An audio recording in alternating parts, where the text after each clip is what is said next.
ay nabiyahin na. Ano po si Ate Natuloy din Nels. sa wakas. Oo nga po. Matagal na piplano.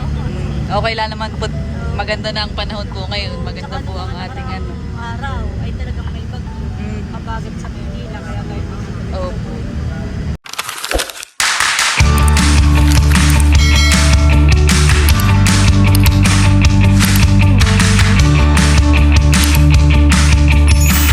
Hello po, good morning po. So, for today's vlog ay kagigising ko lang po.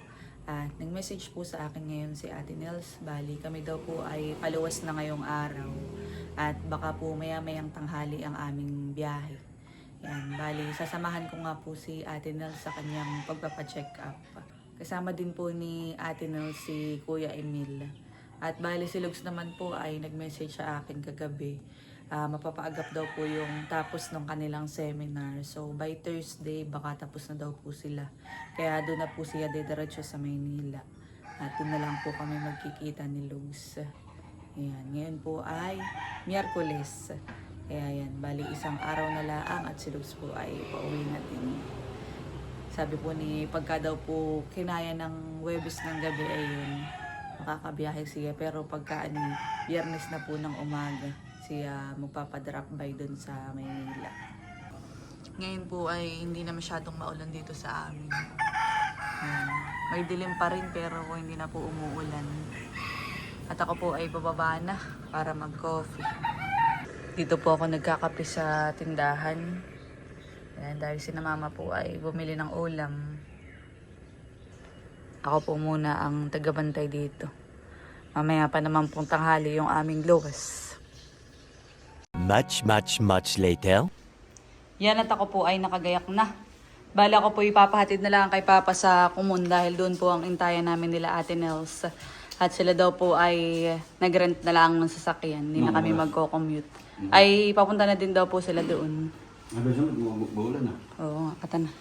Bye, Mother! Sige, ingat. See you sa isang araw. Sige. Si Papa naman po ay naririto pa. Hanggang kailan ka pa dito, Papa? Friday? 14. Oh, Friday nga. Friday. Anong araw? Friday. Ay. Oh. 14 na mahal. Di pagbalik namin dito, baka si Papa ay nakabalik na sa work. Biyahe na ulit siya. Yan, papahatid na po tayo sa Infanta. Kami po ay papunta na ni Papa sa bayan. Papa, kata po yung dumaan sa pagasolinahan. Ito po yung dumaan sa pagasolinahan. Yan, at kami po ay magpapagas. Papa, ipapultang mo na po. Ako na ang magpapagas. Para pag biyahe mo ay may gas na. Yan, nagpapagas na po si Papa. Napapultang na natin. Ay, umuulan pa. Okay na yun, Papa? Pang merienda. Sukli ng 1K. Let's go. Mabaigit na tila-tila, Papa.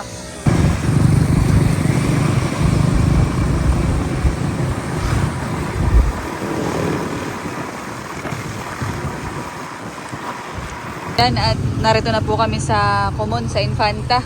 At si Papa po ay pabalik na ulit. Ingat na lang, Papa, pagbalik sa trabaho. Sige. Antayin ko na lang dito sila. Yan na lang kayo. Aha. Oo. Ingat kayo ha. Nanapin eh. Oo. Ingat din pagbalik. Naantay ko lang po sila Ate Nels dito. Sila daw po naman ay nasa bayan na. Mukhang ito na po yata sila Ate Nels. Ngayon na pa kasama. Ito na. Hello po. Ay, nagpunta pong miswa. Sa mga kapatid po niya. Ay, diyan na po ako. Sige. Yan at kami po ay nabiyahin na. Ano po si Ate Natuloy din Nels. sa wakas. Oo nga po. Matagal na piplano. Okay lang naman po. Maganda na ang panahon po ngayon. Maganda po ang ating ano. Araw ay talagang may bagyo. Kabagat sa Maynila. Kaya tayo Opo. Kaya thank you Lord at okay na.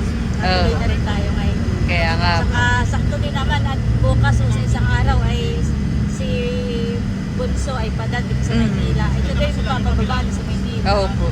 Doon na daw po tatagpo. Kami daw po ay dadanay sa Marilaki po. Mainit na ang panahon dito sa atin.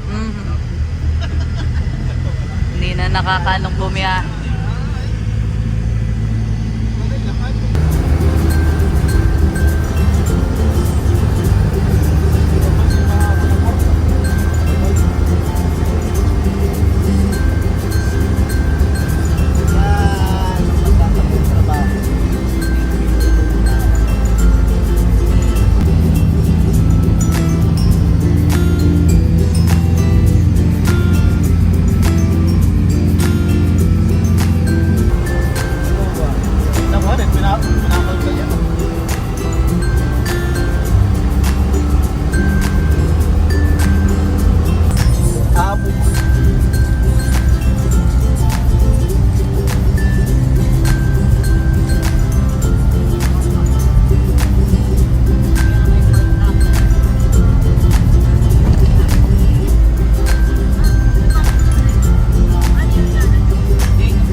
Stop over po muna. Iihi. Dito na po kami sa may parating Santa Maria, Laguna. Nakapag-toilet na po kami dito sa restaurant. Ayan, at bigla pong bumuhos ang malakas na ulan. Diba? Oh, lakas. Bigla pong buhos ang malakas.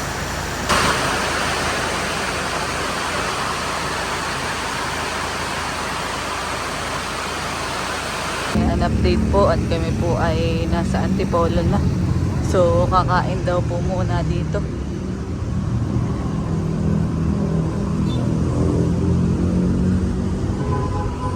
Mabilis lang po ang aming biyahe. Alas 2 na po ay nasa Antipolo na kami.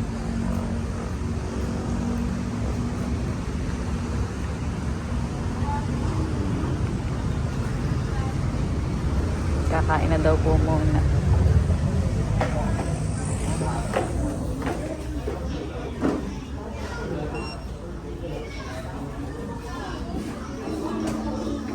Kami po ay naka-order na ni Ate Nels at bali ako na po ang kanyang pinakisuyo ang magbayad. Binigyan na po kanina ng pambayad. Kami po yung order ay mga rice. Ang in-order ko po ay chicken fillet. Afternoon po.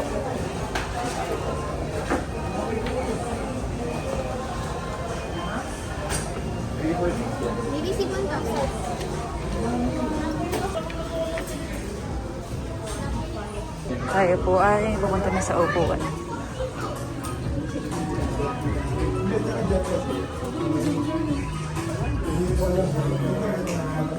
Pwede po ate. Sukli po.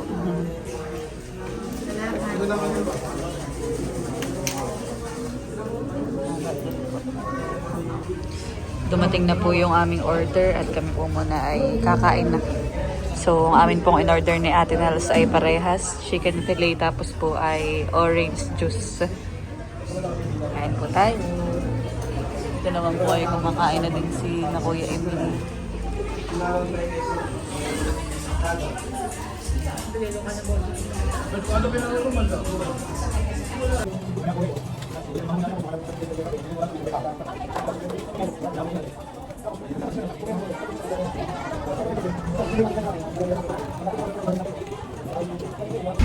Tapos na po kaming kumain at yan, pabiyahe na po ulit.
Binababalaan po ni Kuya Emily yung mga dala po nila.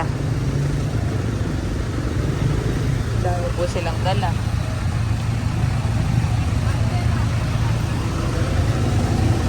May bigas pa.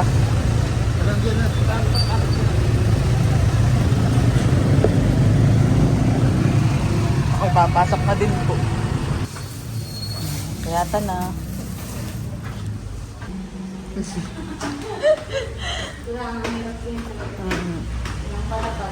Akyatan na.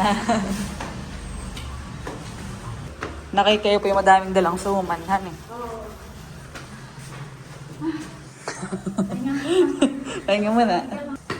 Yan, at nandito na po kami.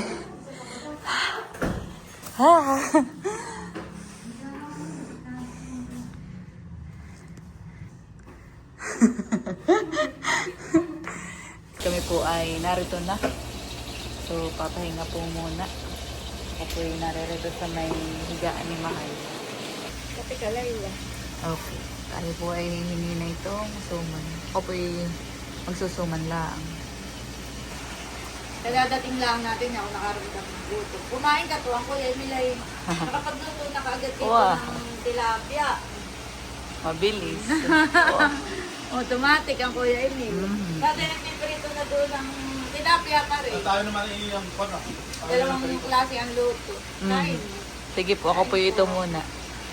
Kain po. Hindi ka na rin kumain. Okay, magkape ka muna. Ayaw mo pa kumain. Sabay na kayo ni Nini mamaya. Siglo. Medyo busog-busog pa po sa kain natin kanina. May kape kayo Nini dito? Wala, thank you, ma'am.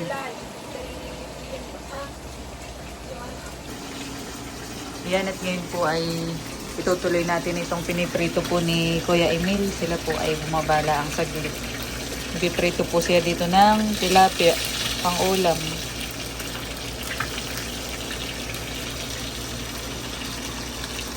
Bukod po doon na yun yung pinakita po kanina ni Ate Nels. Nakaluto na po kaagad si Kuya Emil na. Paksiw po yun na. Yung isa.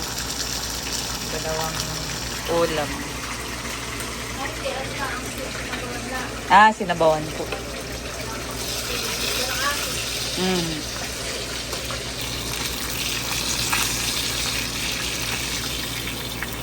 Aakunin na po natin.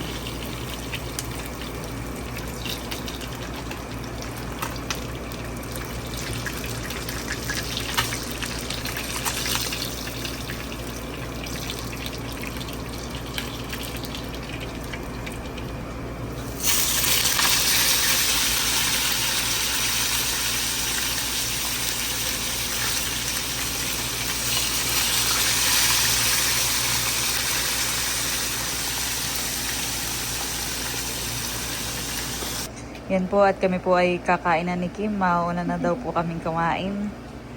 So, ito po ang aming mga ulam. Ayan, ito po yung niluto ni Kuya Emil. Tilapia. Tapos ay parang yun ay may bacon, han eh. Kasi ito po yung dala naman po ni Ate. Si Milot daw po ang nagluto na ito. Kain na. Kayo po. Oh. Ano? Kayo. Kain po.